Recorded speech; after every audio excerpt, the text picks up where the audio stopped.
বন্ধু তোরা কই? আচ্ছা তোরা দাঁড়া, তোর লগে আমার কথা আছে। হ্যাঁ বন্ধু, আমি এদিকে আছি চক্রের মধ্যে। কি হয়েছে? তাড়াতাড়ি আয়, তোর কথা শুনি। এদিকে আয়।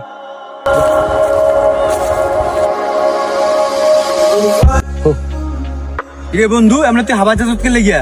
তোর কি হয়েছে? বন্ধু আমার অনেক বড় একটা সমস্যা। কি সমস্যা রে বন্ধু? কঠিন সমস্যা। ওটা সমস্যাটা হলো আমার মা হসপিটালে ভর্তি। মানে আমার মায়ের বাঁচাইতে হলে টাকা লাগবো। মানে আমি কারোর কাছ থেকে টাকা পাইতেছি না। মানে তবে ফোন দিছি আমাকে কিছু টাকা দেওয়ার জন্য। বন্ধু, তোর মা কোনটা আমার মা কোনটা তুই কোনো টেনশন করিস না। আমরা দুই বন্ধু মিলে তোকে সহযোগিতা করতেছি। রাখ, দেখতেছি। আমাদুল, এখন তো হের মার খুবই বিপদ। এখন পারলে কিছু সহযোগিতা করলে ভালো হের মারে। সহযোগিতা তো করা উচিত, কিন্তু তুই তো বন্ধু জানাস না, টুবেল দিয়ে আমার তো অবস্থা খুব বাজে। মানে আমি তাই যদি পারি তো জানা মুড়া বন্ধু। আমি মানে জায়গা, আমি একটা এসি অর্ডার দিয়েছিলাম, এটা ডেলিভারি হওয়ার কথা শুনলাম।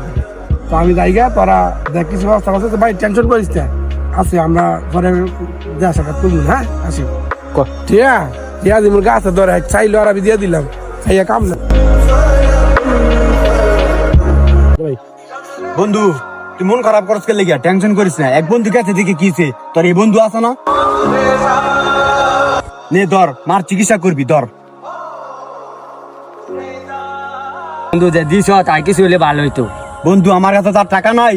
হইলো আমার একটা শখের ফোন ছিল, আইফোনটা তোরে দিয়ে দিলাম, তুই বিক্রি করে তোর মার চিকিৎসা চালা। তোর রেডি দিলাম, যদি তোর রেডি না হয় সন্ধ্যাবেলা তুই আমার বাসায় গিয়ে আবার দেখা করবি, আর ব্যবস্থা করে টাকা পয়সা দিয়ে দিম তোরে। তারপর তুই কোনো টেনশন করিস না। বন্ধু তুমি আমার বাসায় কাম করলা।